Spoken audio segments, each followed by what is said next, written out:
Hey guys यार, आज की इस वीडियो के अंदर शिवरात्रि स्पेशल शिव जी एंड नंदी जी का ब्यूटीफुल सा पिक ड्रॉ करने वाला हूँ। और जैसे कि आप देख सकते हो कि ये रेफरेंस फोटो मैंने पिंटरेस्ट से डाउनलोड की है।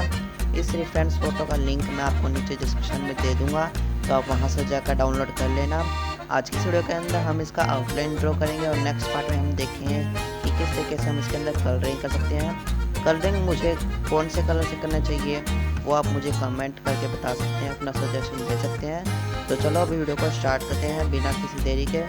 सो वीडियो को लाइक करना, चैनल को सब्सक्राइब करना।